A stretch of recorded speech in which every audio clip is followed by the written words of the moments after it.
फिलहाल यहाँ पर अभी अखिलेश यादव को आप देख सकते हैं। यहाँ पर अखिलेश यादव यहाँ से निकल चुके हैं क्योंकि बैठक खत्म हो गई है और ये काफिला आप देख रहे हैं इस वक्त। अखिलेश यादव बैठक के बाद डिंपल यादव यहाँ पर देख सकते हैं आप, डिंपल यादव यहाँ पर मौजूद है। फैजान साहब हमारे साथ मौजूद है, समाजवादी पार्टी के प्रवक्ता हैं। फैजान साहब, बैठक में आज आप थे, क्या कुछ डिसाइड हुआ है? पैनलिस्ट की बैठक थी। देखिए, हमारी तो अपनी जो इंटरनल बातें थी वो सार्वजनिक नहीं कर सकता, वो तो हमारी पार्टी की अपनी कुछ बातें होती हैं। लेकिन हम लोग ये आत्मचिंतन हो रहा था कि जो हालात मुल्क में चल रहे हैं, जितनी नफरत फैल रही है, बेरोजगारी फैल रही है, जिस तरह से भाजपा की जो नीतियां हैं, आप देखिए प्रधानमंत्री से लेकर के भाजपा का कोई भी लीडर मणिपुर के बारे में बोलने को तैयार नहीं है। औरतों के साथ जो हो रहा है पूरे हिंदुस्तान में, आप नफरत देखिए। जो आज एक कांस्टेबल ने तीन मुसलमानों को मार दिया और एक अपने खुद के साथी को मार दिया, वो क्यों मार दिया?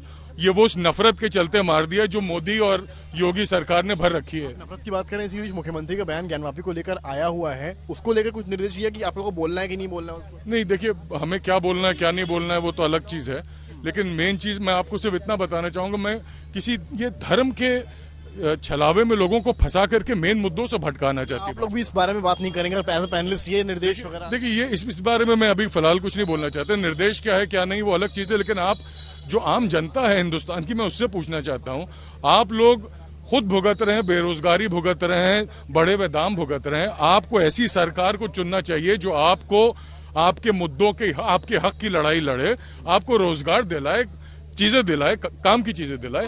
ये भटकाने वाली राजनीति जो है, इसको आप नकारिए, अपने बेहतरी के लिए, अपने आने वाली नस्लों की बेहतरी के लिए। शुक्रिया फैजान साहब। तो ये हमारे साथ समाजवादी पार्टी के प्रवक्ता फैजान साहब। समाजवादी पार्टी कार्यालय आप देखिए यहाँ पर आज अहम ये इसलिए है क्योंकि आज यहाँ पर एक बड़ी बैठक हुई है।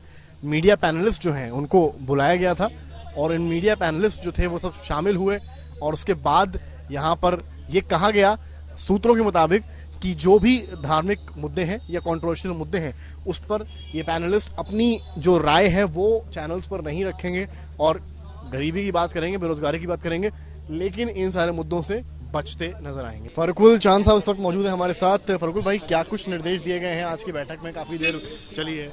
देखिए, भारतीय जनता पार्टी ने जिस तरीके से झूठ बोल के सत्ता हासिल की 2014 में, 2019 में जो वादे थे, उन वादों पे आज भारतीय जनता पार्टी बात नहीं करना चाहती, झूठ बोलना चाहती है, बड़ा झूठ बोलती है। तो उन्हीं झूठ का सामना कैसे किया जाए, कैसे समाजवादी पार्टी उनका जवाब दे, उसी की रणनीति के लिए जवाब देने के लिए प्रमुख चेहरा होते हैं पार्टी में। तो योगी आदित्यनाथ जब बात करते हैं ज्ञानवापी की, तो ऐसे में कल आप लोग नहीं आए टीवी में, क्या कहा गया है वहां पर? निर्देश क्या है कि बोलना नहीं है? नहीं, बात ये नहीं है कि योगी आदित्यनाथ जी ये क्यों नहीं बताते कि पिछड़ों का हक खाया जा रहा है, उस पे जवाब क्यों नहीं देते हैं? वो क्यों मंदिर की बात करते हैं? वो क्यों इतिहास की बात करते हैं? क्यों आज के भूगोल की बात नहीं करते हैं? आज जो नौजवानों को रोजगार नहीं मिल रहा है उसकी बात क्यों नहीं करते? वो क्यों नहीं बताते कि पिछड़ों का हक उनकी सरकार में खाया जा रहा है? और योगी जी कानून व्यवस्था की जिस बात का ढिंडोरा पीटते हैं पूरे देश में, आप लोग ये सारी बातें लगातार उठाते आए हैं, पर जब वो इस तरह के मुद्दे ज्ञानवापी जैसे लाएंगे तो क्या समाजवादी पार्टी मुख्य विपक्षी दल है पार्टी यूपी में, तो क्या उसका जवाब कुछ होगा उनके पास? देखिए, आज महंगाई बहुत है और जनता अब मंदिर मस्जिद, हिंदू मुसलमान, भजन कीर्तन, अजान, लव जिहाद, हिजाब, नकाब, मदरसा, इन मुद्दों से उब चुकी है। वो जानना चाहती कि उसको रोजगार कब मिलेगा। ज्ञानवापी के मुद्दे से करंट लाना चाहते हैं, लेकिन करंट आएगा नहीं क्योंकि पेट भूखा है। सपा करंट लगाएगी, कुछ निर्देश आया इस बारे में? हम करंट लेके आए हैं। हम कहना चाहते हैं कि आपका पेट में जो है दाना नहीं है, वो महंगा है, आप तक पहुंच नहीं रहा है, रोजगार आपके पास है नहीं, आप कैसे कमाएंगे?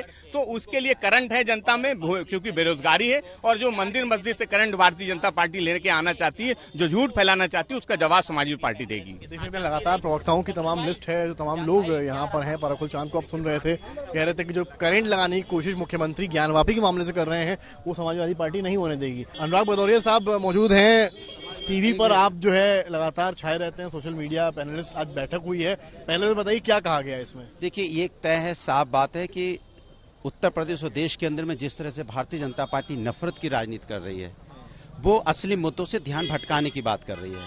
हम मुद्दों पे हैं, महंगाई, बेरोजगारी, किसान, महिला, जिस तरह से मणिपुर में महिला के साथ अन्याय हो रहा है, बोलने को न तैयार है। जिस तरह से आपने देखा होगा लगातार महिलाओं पे जो अत्याचार हुआ है, जिसमें भारतीय जनता पार्टी हमेशा बोलने से बचती है, और महंगाई पे बोलने से बचती है, किसानों पे बोलने से बचती है। तो ये हमारे समाज के असली मुद्दे हैं। आप लोग इन मुद्दों को लगातार डेली उठाते हैं, डिबेट्स में भी उठाते हैं, लेकिन जब मुख्यमंत्री ज्ञानवापी जैसा विषय उठाते हैं तो समाजवादी पार्टी का जवाब क्या होगा? मैं तो कह रहा हूँ वो उनका काम है, वो समाज के अंदर विकास की राजनीति करना ही नहीं चाहते, क्योंकि उन्होंने समाज में विकास को, कुछ समाज का भला तो समाज के विकास से होगा और समाज के संपूर्ण विकास से होगा। उनकी कोशिश है कि जनता का ध्यान भटकाया जाए। कुछ तो जवाब देंगे ना। उनकी कोशिश है, मैं कहता रहा हूँ, उनकी कोशिश है जनता का असली मुद्दों से ध्यान भटकाएं, जनता को का ध्यान हट जाए महंगाई से, कि टमाटर महंगा है उस पर जाए ना, तेल महंगा उस पर बात ना हो, दाल महंगी उस पर बात ना हो, रोजगार पे चर्चा ना हो। हम किससे जूझ रहे हैं? हम बेरोजगारी से जूझ रहे हैं, हम अपनी परेशानी से जूझ रहे हैं। जनता किससे जूझ रही है? जनता तो समस्याओं से जूझ रही है। रोड पे गड्ढे हैं, रोड गायब हो जा रही बारिश जब होती है। रूलिंग पार्टी अगर कोई विषय उठाएगी तो क्या आप लोग किसकी कोशिशों से बचेंगे? बचेंगे। साहब तो बोल रहे हैं वो मुद्दों से भागने की बात कर रहे हैं ना। हम तो उनसे कह रहे हैं, हम लोग तो संविधान और न्यायपालिका को मानने वाले लोग हैं। जो संविधान और न्यायपालिका कहता है उसको हम लोग मानते हैं, लेकिन वो रोड पे जो गड्ढे हैं, रोड पे पानी भर जा रहा है, जो लोग परेशान है, जानवरों से लोग परेशान, इस पे बोलने को क्यों नहीं तैयार? किसानों पे बोलने को क्यों नहीं तैयार? महिलाओं पे जिस तरह से मणिपुर में अन्याय हो रहा है, महिला पे बोलने को क्यों नहीं तैयार? इन्हीं में घेरेंगे आप? नहीं, यही मुद्दा है, आपके मुद्दा यही है, आप भी परेशान हो गए।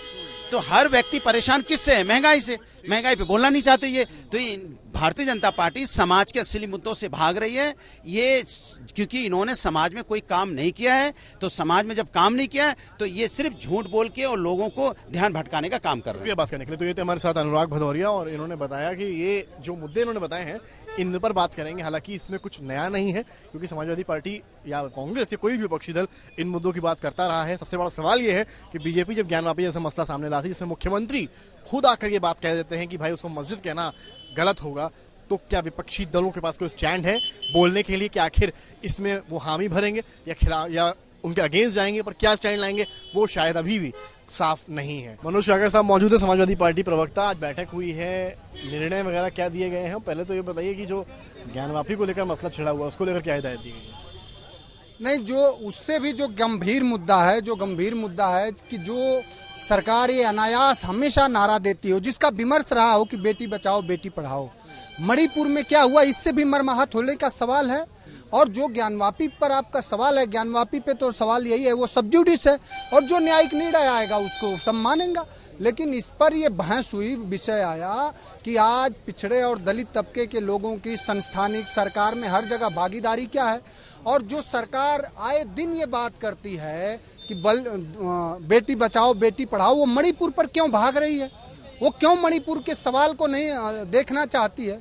उन लोगों के घरों के बेटियों और बहनों के साथ बर्बरता हुई जिन लोगों ने इस देश के सरहद की सेवा करी है। अच्छा मनोज भाई, इस बारे में स्वामी प्रसाद मौर्य के तमाम बयान आ जाते हैं कि बुद्ध मंदिर को तुड़वा के बनवाया गया है, तो पार्टी का स्टैंड क्या है? आखिर बैठक वगैरह हुई पैनलिस्ट के साथ, कुछ तो निर्णय हुआ होगा, क्योंकि सवाल जवाब तो होंगे इसको लेकर। देखिए, निश्चित रूप से जो भी विषय आए हैं सारे विषयों पे बहस हुई, लेकिन जो सबसे गंभीर बहस और जिस पर सबसे ज्यादा फोकस करा गया वो पीडीए पे करा गया और जातिगत जनगणना पे करा गया। कि किसी भी तरह के आप विकास का और किसी भी समाज के तबके के अगर आप सशक्तिकरण का कोई कार्यक्रम चलाना चाहते हैं तो उसका जनसंख्या और उसके भाग को जानना तो जरूरी है। जो सरकार 2021 में जातिगत जनगणना हो जानी चाहिए थी, वो जनगणना क्यों नहीं करा रही है? वो सरकार क्यों भाग रही है? यूनिफॉर्म सिविल कोड को लेकर चर्चा हुई है, क्या स्टैंड रहेगा? देखिए, जितने सारे आपके सवाल हैं, सारे विषयों पर और सारे विमर्शों पर चर्चा हुई।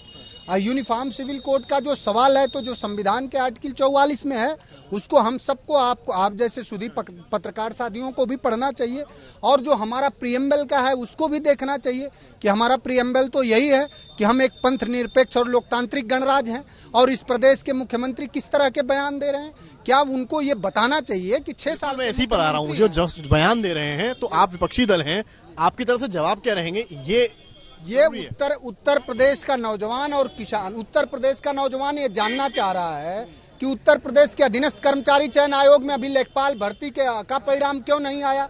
उत्तर प्रदेश के दरोगा तो देख सकते हैं फिलहाल यहाँ पर अभी क्यों भ्रष्टाचार अखिलेश यादव को आप देख सकते हैं। यहाँ पर अखिलेश यादव यहाँ से निकल चुके हैं क्योंकि बैठक खत्म हो गई है, और ये काफिला आप देख रहे हैं इस वक्त। अखिलेश यादव बैठक के बाद, डिंपल यादव यहाँ पर देख सकते हैं आप, डिंपल यादव यहाँ पर मौजूद है और डिंपल यादव भी यहाँ से निकली है।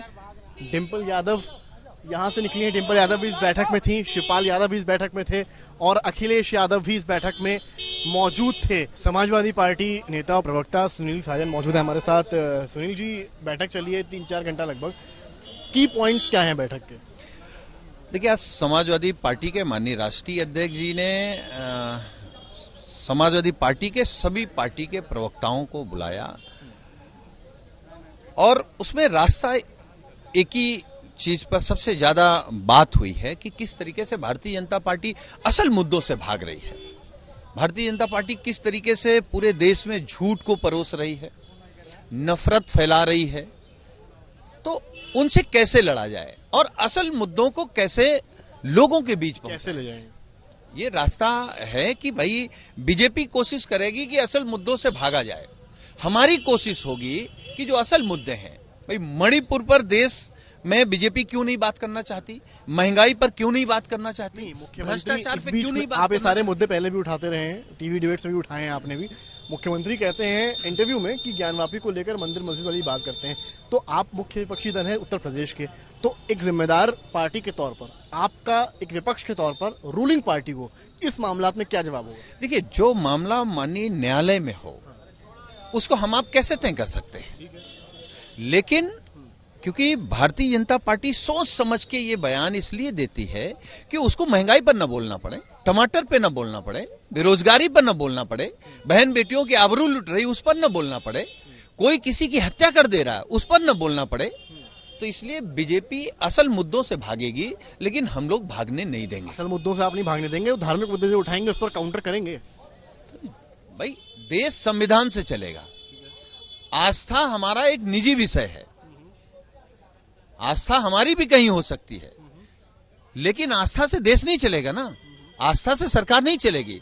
सरकार और देश तो संविधान से चलेगा, तो संविधान बचा रहे और संविधान की रक्षा कैसे हो, इस पर हम लोग काम करेंगे। देख सकते हैं ये थे हमारे साथ सुनील साजन, उन्होंने बताया कि बैठक में क्या क्या निर्णय लिए गए हैं, और सबसे जरूरी बात यहाँ पर ये कही है कि संविधान में जो चीजें, यानी कि जो चीजें कोर्ट में चल रही हैं उन पर चर्चा होना बेकार है, और देश धर्म से नहीं बल्कि संविधान से चलेगा। शायद यही एक कोर एजेंडा रहा है इस 3 से 4 घंटे चली समाजवादी पार्टी की बैठक का।